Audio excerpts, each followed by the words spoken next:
Good afternoon, LC people. Well, yesterday, as you know, I had a very, very long day on this bike. So I put a good 12 hours into it yesterday.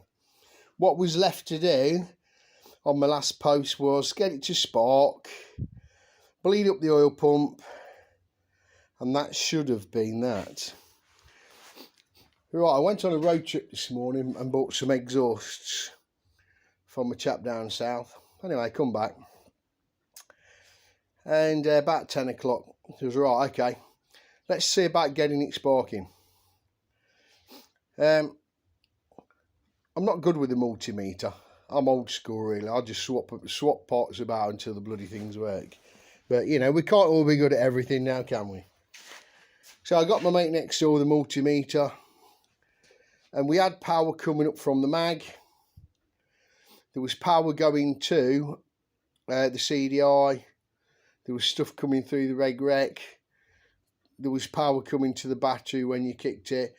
But you couldn't get enough power to the coil. And initially we didn't get anything. I thought, okay, I changed the switch gear in case it was the kill switch. Changed the ignition, no different. Changed the coil, no different. Plugged in another reg rec, no different. Plugged in another CDI, no different. He scratched his head for a little while. And the last result was, okay, maybe the mag's not giving out enough power. Now, his multimeter, and you got to remember, I don't have the figures for what these things should give out. And his meter's not a regular run-of-the-mill meter. And I can't bloody read them. It's like trying to read bloody tea leaves. Anyway, took the cover off, and what we discovered was there's a red wire that comes from the mag, and it goes to the CDI to give it power. And it had been trapped before, and I'd not noticed it. I'd had the cover off yesterday. And anyway, it had been trapped. The red plastic on that wire was actually been split, and the wires inside, the bare wires, was touching the engine case. So basically, it was shorting out the power that went to the CDI. Anyway, resolved that and immediately got the sparks. Happy days. So with that, I put it on life support, bled it up, bled the oil pump up, got the antifreeze in it. Couldn't get the parking light or the back light. That was the fuse box. I cleaned the terminals, you know what they're like. So that was it. That was all the electrical bits finished. But it's given me fun and games. But I suppose I better kick it up for you guys so you think I'm not lying. There she is.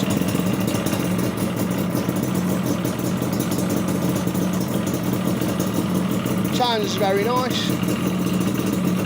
I know some of you might say, well, it doesn't, but my phone, you've got to remember, the microphone on phones, we're not sound technicians. And I've heard a lot of other people's videos, and you can turn around and argue, they all sound rattling.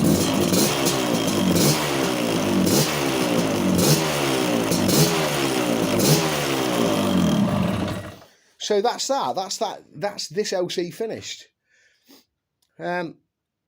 Obviously I've put plenty of hours in it.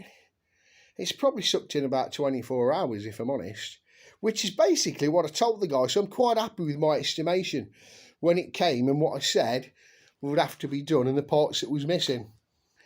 But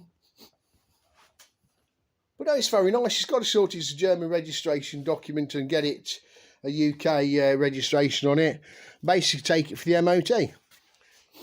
Now the folks are going to leave those for now because decided that he'll run it how it is and then decide at a later date if he wants to alter that. And that's fine. So basically it's good to go. I've left the all-speed stickers off. I'm going to let him do that. We're all struggling for trip knobs. I know it's not the right one. The popular supplier, I think he's out by all accounts. I've heard one or two people trying to get hold of him and he's out of stock, so we haven't got them. Other than that, folks, nothing else really to report about it. It's a very happy LC. Anyway, folks, I'll keep you posted. Thanks for watching. Another one's leaving the stable. Dilly dilly.